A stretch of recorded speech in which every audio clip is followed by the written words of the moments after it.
So we are starting the next रोग, तृष्णा रोग, जिसको पॉलिडेप्सिया बोलते हैं। उदकवश उत्तस में सबसे पहली वाली व्याधि है ये। इससे पहले प्राणवश उत्तस की सारी व्याधि कंप्लीट हो चुकी हैं। उदकवश उत्तस की व्याधि अपन चालू करने जा रहे हैं। पहली व्याधि है तृष्णा। व्याधि परिचय की अगर बात करें तो व्याधि परिचय क्या है? पिपासा स्वभाव वेग है, मतलब सभी को होता है, अतः रोग उससे रोग की संज्ञा नहीं दी जा सकती।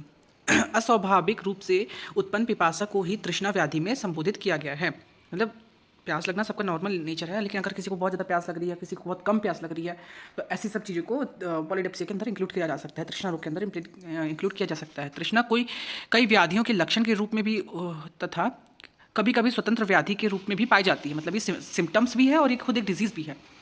तृष्णा रोगांतर तथा पित्त दोष की दुष्टि जन्म में मानी गई है कि पित्त दोष की अगर दुष्टि हो जाएगी तो तृष्णा रोग की उत्पत्ति होगी, क्योंकि वात का शोषण गुण तथा पित्त का अग्नि प्रधान गुण होने से यह दोष तृष्णा की उत्पत्ति में सहायक होते हैं। कुछ व्याधि में तृष्णा लक्षण या उपद्रव के रूप में प्रकट होती है तथा रसज ज्वर, रक्तज ज्वर, मासज ज्वर, मेदज ज्वर, पित्तोदर, प्लीहोदर, वृद्धोदर, जलोदर, विसूचिका, वातिक ग्रहणी, उदावर्ती, हृदय रोग, पैतृक कास आदि, इन समय भी पिपासा उत्पन्न हो जाते हैं। ठीक है। निरुक्तीय विपत्ति की बात की जाए क्या होता है? तृष्णा शब्द में तृण धातु से निर्मित होती है।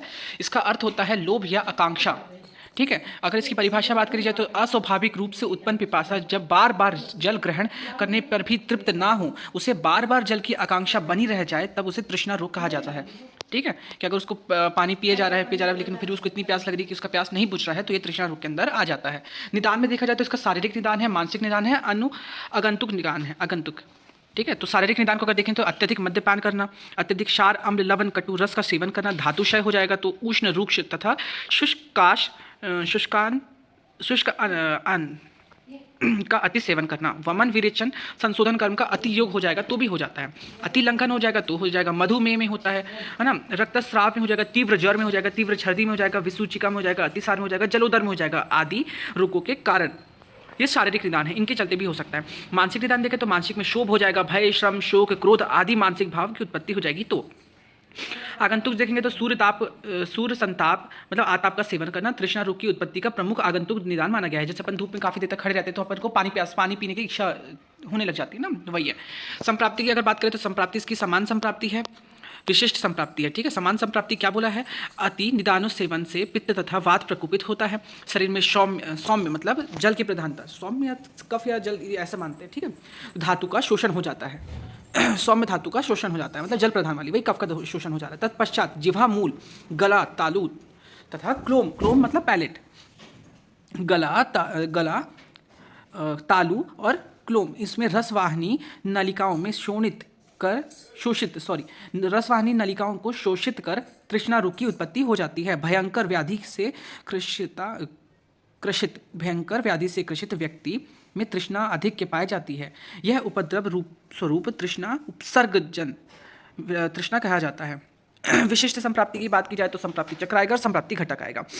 निदानों का अतिसेवन होगा, वात प्रकोपित हो जाएगा, वात प्रकोपित होने का वह ऊर्ध्वगामी हो जाएगा, ऊर्ध्वगामी जाके वह तालु, कंठ और गले में शोष करेगा, जिससे तृष्णा रोग की उत्पत्ति हो जाएगी। संप्राप्ति घटक की बात करें तो वही है दोष, दुष्ट, श्रुत दृष्टि, अधिष्ठान, आमशय और स्वभाव।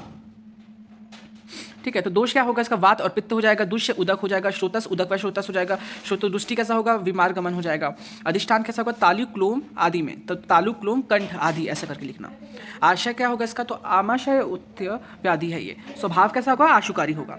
भेद की अगर बात की जाए तो भेद आचार, चरक, शुश्रुत और वाग्भट तीनों ने अपने अनुसार बताए हैं। कैसे? वातज, पित्तज, आमज, क्षयज, उपसर्गज चरक के अकॉर्डिंग। शुश्रुत का वातज, पित्तज, कफज, क्षयज, क्षतज, आमज और अन्नज। वाग्भट के अकॉर्डिंग वातज, पित्तज, कफज, सन्निपातज, आमज, क्षयज और उपसर्गज। पूर्व रूप की अगर बात की जाए तो आचार्य सुश्रुत ने तृष्णा रोग के पूर्व रूप क्या बताए हैं? मुख का शोष हो जाना, मुख में सूखापन लगना, तालु, ओठ, कंठ व मुख में शुष्कता आ जाना, ड्राइनेस लगना थ्रोट में, दाह होना, बर्निंग सेंसेशन, संताप होना, दाह, बर्निंग सेंसेशन, बर्निंग पेन होना, संताप मतलब मोह होना, प्रलाप होना, भ्रम आ जाना, ड्रेसीनेस लगना। लक्षण अगर बात की जाए तो चार चरक ने तृष्णा के लक्षण क्या बताया है? मुख का शोष हो जाना, मुख में सूखापन लगना, स्वर भेद हो जाना, भ्रम हो जाना, संताप हो जाना, सताप होना मतलब बर्निंग सेंसेशन होना, बर्निंग पेन, बर्निंग सेंसेशन जो भी है, प्रलाप होना, फिर स्तब्धता होना, ओठ, तालु, जिह्वा शोष हो जाना, मूर्छा हो जाना, मर्म पीड़ा होना, मर्म में पीड़ा होगी, जिह्वा का बाहर निकलना, जीवा बाहर निकली रहेगी। अरुचि होना, शारीरिक शैथिल्य होना, बॉडी में लूजनेस लगेगा, बाध्यता मतलब बाधिर्य मतलब थकावट थकावट सा लगेगा। भेद अनुसार अगर देखा जाए लक्षण, तो वातज तृष्णा के लक्षण क्या है? इंसोमिया हो जाएगा, निद्रा नाश हो जाएगा, भ्रम हो जाएगा, मुख विरासता हो जाएगी, टेस्ट नहीं आएगा मुंह में, या बिटर टेस्ट रहेगा, श्रोता अवरोध हो जाएगा। पित्तज की अगर बात की जाए तो पित्तज का कैसे होगा? तिक्त कषाय रस हो जाएगा, मतलब इसमें भी बिटर टेस्ट आएगा मुख में, ठीक है। और शरीरोदाह होगा, शरीर में पूरा द बर्निंग सेंसेशन होगा, शीतल वस्तु के शीत कामत्वम होगा, ठीक है। तो कोई कोल्ड इन्फ्यूजन लेने का अपन को इच्छा होगी। मूर्छा हो जाएगा, मल मूत्र नेत्र का पीत वर्ण हो जाना। आम तृष्णा, आमाज तृष्णा क्या होता है? अरुचि हो जाएगी, उदक में आद्यमान हो जाएगा, कफ रसिक हो जाएगा, हृत शून्य हो जाएगा, निष्ठीवन हो जाएगा। क्षय देखेंगे तो क्षय कैसा होगा? दीवा स्वप्न होगा, मतलब दीन दीन स्वर होगा। दीन मतलब बहुत एकदम थकी थकी सी आवाज़, एकदम धीरे लो पिच वाली एकदम।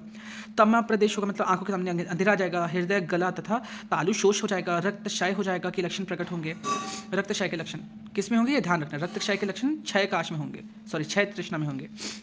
उपसर्गत जन्य तृष्णा होगा तो इसमें क्या होगा? ज्वर, प्रमेह, क्षय, शोष, इनसे पीड़ित रोगी को उपद्रव स्वरूप ये तृष्णा उपस्थित होती है, ठीक है। तो ये सारी चीज़ें उसमें दिखाई देंगी।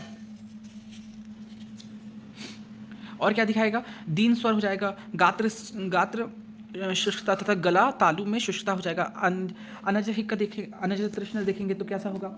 आचार्यश्रुत ने भी इसे भक्त उद्वाद तृष्णा कहा है, मतलब गुरु स्निग्ध अम्ल तथा लवण पदार्थ का अति सेवन से परिपाक के समय शुद्ध अवरोध के कारण उत्पन्न तृष्णा अन्नजा तृष्णा कहा जाता है।